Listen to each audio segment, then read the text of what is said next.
So I'm going to be redoing my Dxtory video because some guy flagged the video as a scam slash spam. Although it really wasn't, it was just a tutorial on how to use this program because he was just too stupid to know how to use this. So yeah, I'm going to be remaking my Dxtory video, and yeah, so let me just do my introduction all over again. If you guys have ever tried to record your gameplay on the PC, you guys have probably heard of a program called Fraps. Now, Fraps is good, but one of the biggest problems with Fraps is that it loves to cut down your frame rate.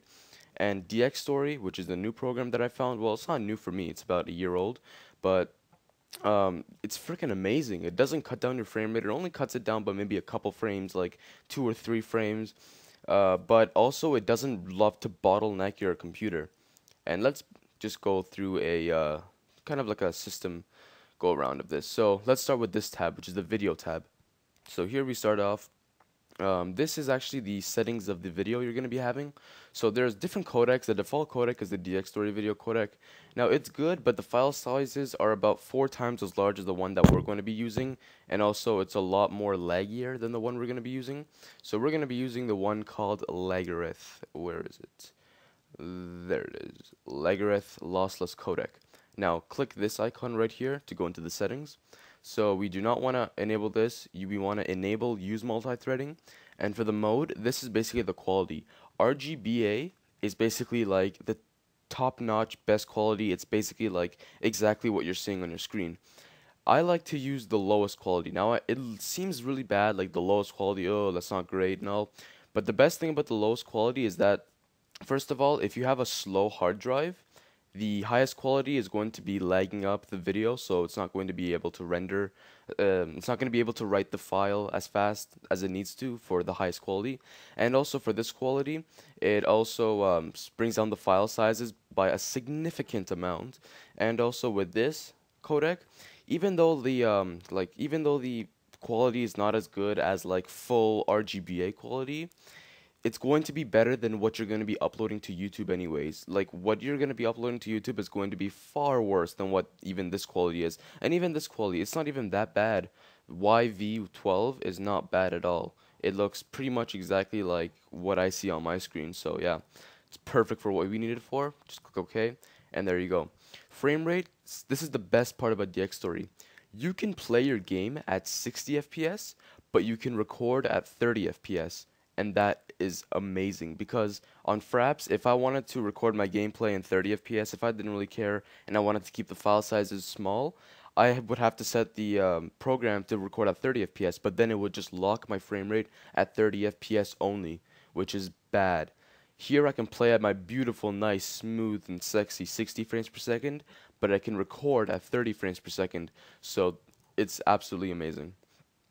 Clipping, don't worry about this. Margins, don't worry about that.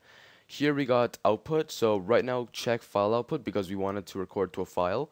If you guys wanted, you could select direct show output, and that's like if you guys want to stream, you can basically Dxtory basically makes like a virtual webcam, and when you do the direct show output, it basically shows all your recording that you're doing in real time to that virtual webcam, if that makes sense. Okay, and yeah, so we want file output so that way it outputs it into an AVI file, which we can have later. So we can like put it into our editing software, render it out, and then upload it to YouTube or whatever. For the file format, we want to put AVI. RAWCAP is not a file format. It is not an actual video file.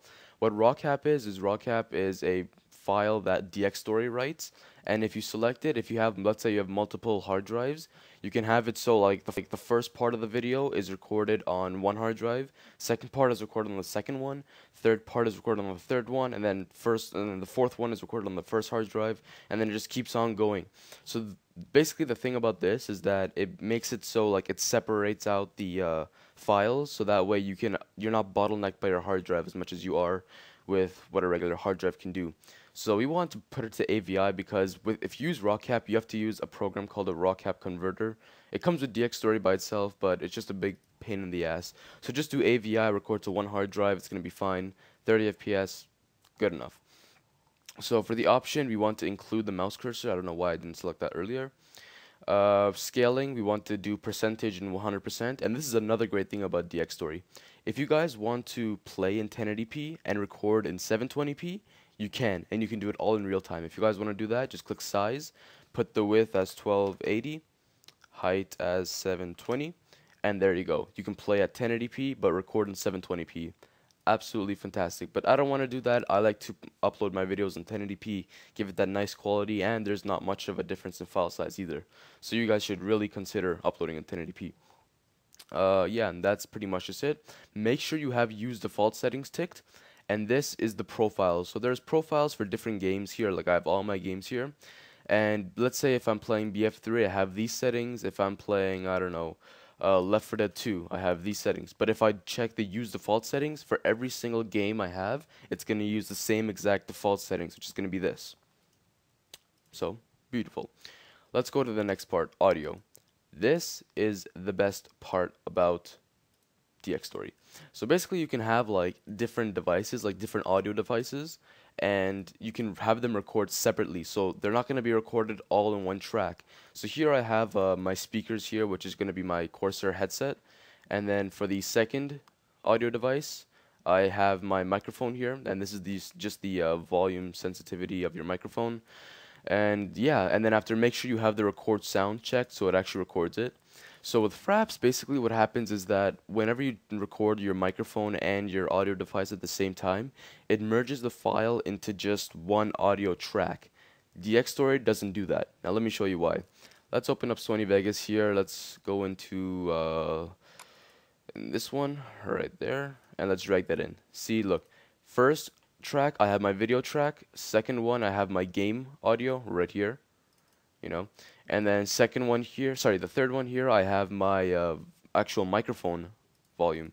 So this is great because if I want to do like a live commentary and my audio is too loud, I can just bring down my audio of the game, or I can just bring up the audio of my of the microphone, and that's beautiful. Because let's say if I was using Fraps and the game audio was so loud that I couldn't even hear myself, or that like the video wouldn't even like show up my voice because the game audio would just overlap it and would just overpower it, I can just turn down the game volume and that's it. I don't have to go back and re-record it. That's the best part about Dxtory, that you can record on multiple audio tracks.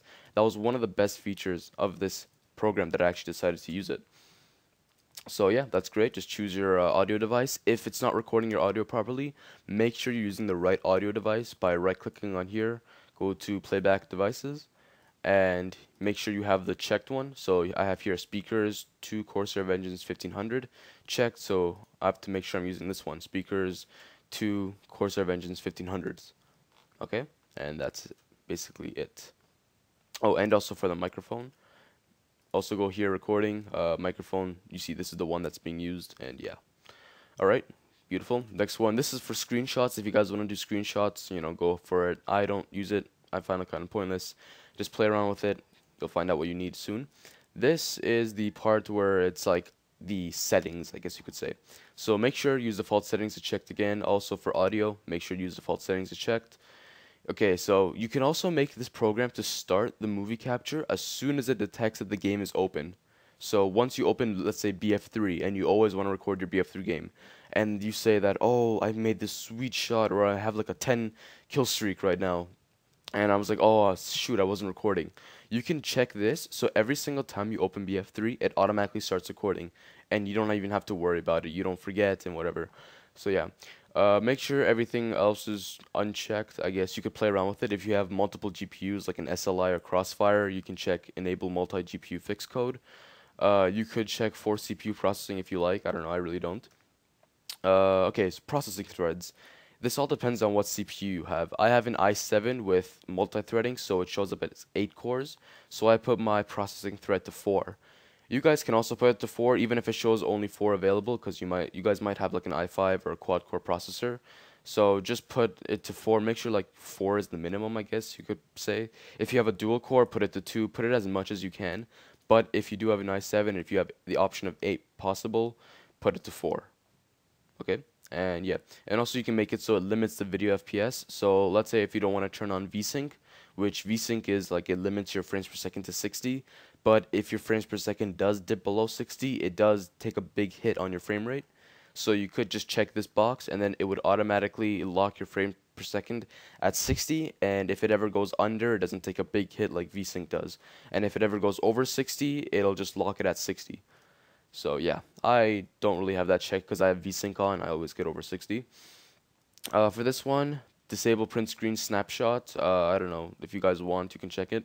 Check for updates. Sure, why not? Show tray icon, make sure that's checked, and hide taskbar button when minimized. Yeah, sure, make sure that's checked too. Yeah, don't worry about that. And let's go for here. Okay, this part is basically like the button you press for when you want to do like a screen capture, or sorry, a movie capture or something. So make sure default settings is checked again. Now you go to start, stop movie capture. You can set it to any button you like, so just click the X button, and then just click here.